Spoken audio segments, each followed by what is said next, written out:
Bonjour, bonjour. Chose promise, chose due, la trilogie Grisha. Alors, j'ai passé le plus clair de mon janvier et un petit peu de mon février avec ma grande pote Priska à lire la trilogie Grisha en entier et ça a été laborieux.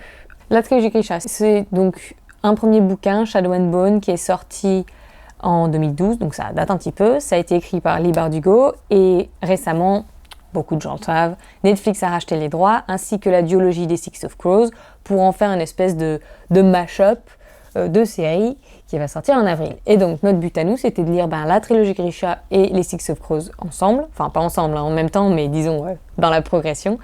Et puis après, de pouvoir comparer avec la série tout simplement. Parce qu'en termes d'adaptation, c'est plutôt intéressant. Voilà, 3 bouquins, 200 pages plus ou moins chacun, et pas grand chose en fait. Ouais, le premier, moi j'ai donné 3 étoiles, le deuxième toi aussi, et le troisième c'était un peu mieux, donc 4. Après, je suis pas un public qui est extrêmement difficile, en général j'arrive à me mettre dans une histoire plutôt facilement, mais là j'ai senti des petites lacunes. Alors, je sais que c'était un des premiers, c'était d'ailleurs le premier bouquin de Bardugo.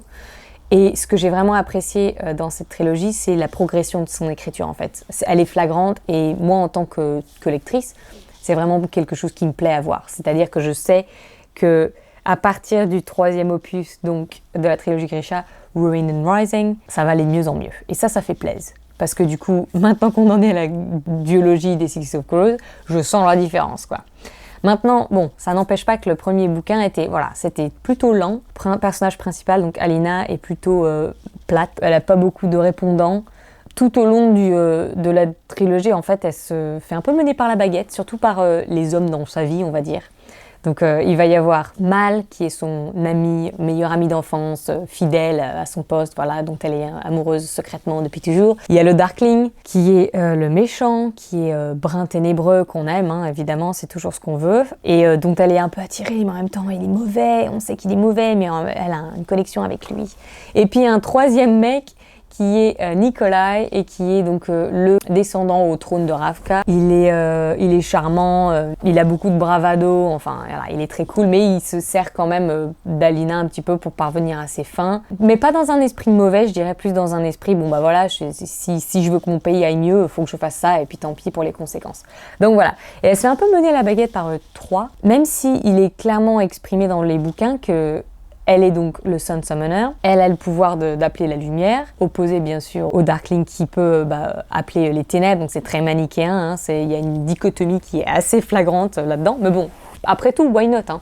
Mais elle est nulle quoi. Donc dans le début du premier bouquin, elle découvre qu'elle a des pouvoirs, elle est envoyée dans un palais, il faut qu'elle s'entraîne, elle n'arrive pas à appeler la lumière, c'est trop dur. À un moment, elle y arrive, et en fait, à ce moment-là, en tant que lectrice, je me suis dit, c'est bon, ça y est, maintenant elle sait appeler la lumière, ça va être nickel, elle va pouvoir faire plein de choses. Et je m'attendais à ce qu'elle soit moins puissante que le Darkling, parce que lui, ça fait un bail qu'il est là. Mais je dois avouer que vraiment, en fait, elle m'a déçue, parce que elle utilise jamais ses pouvoirs, ou quand elle les utilise, elle a beaucoup de pression des autres.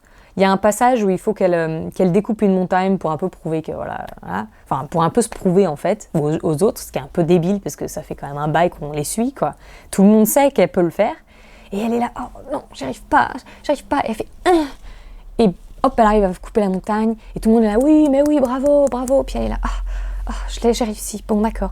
Ouais, c'était pas très convaincant, et surtout, je me suis dit à ce moment-là, mais ça fait un petit moment quand même que tu as ces pouvoirs-là, enfin tu devrais pouvoir y arriver, que tu n'arrives pas à battre le Darkling toute seule, ok, parce que c'est une entité qui est là depuis un bail, mais que tu n'arrives pas même à juste faire des choses comme ça, c'était vraiment bizarre quoi. Depuis le début, on sait qu'elle va finir avec le meilleur ami, mais l'autrice nous mène un peu par le bout du nez en disant mais peut-être qu'elle va être avec lui, alors qu'on sait très bien qu'elle ne le sera pas. J'avais l'impression d'être prise pour une idiote, et moi ça me saoule de ouf quand les auteurs font ça. Maintenant, il y avait des points positifs, hein. Le fait que ça se passe en Russie, c'est pas très commun. Moi, j'ai trouvé ça vraiment génial, les influences. J'ai adoré la cathédrale blanche qui était sous terre avec la parade. Moi, j'ai trouvé ça super. La relation avec la religion, le fait qu'elle a été sanctifiée, donc elle est devenue sainte, même sans être morte. Donc c'était quelque chose. J'ai adoré. Il y a un passage dans une chapelle, enfin il y a un combat dans une chapelle, et ça m'a fait énormément penser à Bloodborne. Bizarrement, il y a un boss qui s'appelle Blood-Starved Beast qu'on doit tuer dans une chapelle en ruine dans Old Yharnam. Et l'image que j'ai eue pendant ce combat, c'était tout à fait ça en fait. Et je ne sais pas pourquoi, c'est bizarre, mais ça veut dire que l'esthétique était présente. Et ça, c'est super agréable. Maintenant, est-ce que c'est une série qui vaut le coup d'être adaptée ? Alors, personnellement, si on m'avait apporté ces bouquins-là maintenant et qu'on m'avait dit « Est-ce que tu penses que ça, c'est une bonne idée, genre d'acheter les droits et tout ?» En eux-mêmes, je sais pas. Il y a beaucoup, c'est très axé sur la quête, donc il faut qu'ils aillent récupérer des objets magiques, etc. Donc pour tuer le Darkling, c'est assez basique comme histoire. C'est du déjà vu, évidemment, la quête dans le fantastique, c'est quelque chose qui est assez mâché, remâché. Donc il y a beaucoup de marchés dans la campagne, dans la forêt, il y a beaucoup de captures, ils se font capturer tout le temps. Ça, c'est un peu fatigant. Il y a beaucoup de moments creux, en fait, dans la narration. Et en fait, la narration est un petit peu en dents de scie, comme ça, et du coup, c'est un petit peu difficile d'avoir une progression un petit peu équilibrée. Donc, tout seul, je sais pas.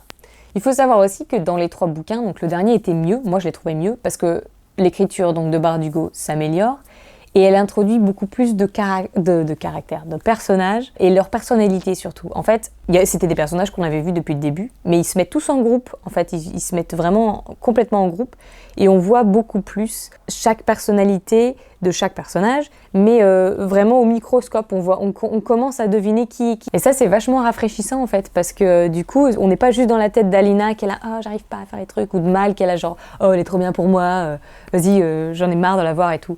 Là, on voit la perspective d'autres gens, en fait. Et je pense que c'est vachement contemporain, ça. Le fantastique, ou même les histoires où c'est une bande d'amis ou une bande de personnages qui ont un but en commun. Et ça, c'est vachement important, je trouve.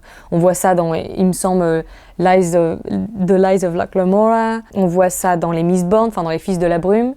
Fils de la Brume. Et c'est un groupe, c'est un gang en fait, c'est toujours des gangs. Et d'ailleurs dans Six of Crows, que j'ai commencé à lire, enfin qu'on a commencé à lire maintenant en préparation de la série en avril, oui c'est un gang aussi, qui évolue ensemble. Et ça c'est important je pense, de ne pas être que concentré sur un seul personnage, parce que tout de suite je pense que ça fait beaucoup l'élu. Ça fait trop YA, les gens ont envie d'un petit peu de diversité je pense, ouais. C'est pour ça que le 3e bouquin était mieux. Mais adaptation ne peut pas se baser juste sur un bon bouquin et 2 qui battent un peu de l'aile. C'est pour ça que le choix en fait de Netflix d'avoir racheté aussi la duologie des Six of Crows, c'est pas si bête. Maintenant, voilà, le truc dont on peut avoir peur, et surtout en tant qu'audience, c'est comment est-ce qu'ils vont bidouiller leur histoire en fait. Parce que les Six of Crows, ça se passe donc dans la timeline, ça se passe 2 ans, il me semble, après les événements de la trilogie Grisha. Ce qui fait que, comme ça va être un gros travail d'écriture et il va y falloir chambouler beaucoup de choses. Bon, maintenant, Leigh Bardugo travaille avec donc, l'équipe de développement. Donc ça, c'est un plus parce qu'elle connaît son univers, connaît les règles normalement. Surtout si son écriture s'est améliorée, elle sait ce qu'elle veut, elle sait ce qu'elle veut pas dans son univers. Donc voilà, en termes d'adaptation, avoir acheté les 2, c'est pas une mauvaise idée. Personnellement, je commence à vraiment bien aimer la duologie des Six of Crows. Mais est-ce que ça aurait été assez pour être adapté en une série longue? Parce qu'il y a le point de vue aussi financier, on va dire, et de la production, qui fait que acheter une trilogie, c'est bien, mais il faut pouvoir avoir assez de matériel pour en faire une série ou 2 ou 3, enfin une saison ou plus. Et il faut que ce soit assez accrocheur pour avoir une nouvelle audience qui vienne se ramener, mais il faut que ça reste assez fidèle pour que l'audience qui est déjà là, pour que les lecteurs qui sont là, qui ont suivi la série depuis quand même 2012, soient présents, soient fidèles à l'appel et pas déçus. Et du coup, c'est ça en fait, c'est de pouvoir avoir un certain respect pour une audience qui est là depuis longtemps, mais être assez innovant pour plaire à un public d'aujourd'hui. Et rallier les deux, et là, c'est super en fait. C'est ça que les maisons de production veulent en fait finalement, c'est d'avoir la plus grosse audience possible et la plus heureuse possible, j'imagine. Parce que sinon, ça sert à rien. Donc voilà, c'est toujours cet équilibre, on va dire, entre public ancien, public nouveau en fait. Donc on va voir pour la Grisha trilogie. Moi, j'ai bon espoir parce que c'est un bon parti pris de vouloir, mixer ces 2 trucs. Maintenant, tout se repose sur l'écriture de Bardugo et de l'équipe de développement. Donc à voir. En tout cas, merci d'avoir écouté mon petit rapport là-dessus. J'espère que c'était pas trop long. On est en pleine lecture des Six of Crows, donc j'essaierai de faire un petit rapport sur ça avant que la série sorte. Et puis, on se dit à bientôt. Allez, salut!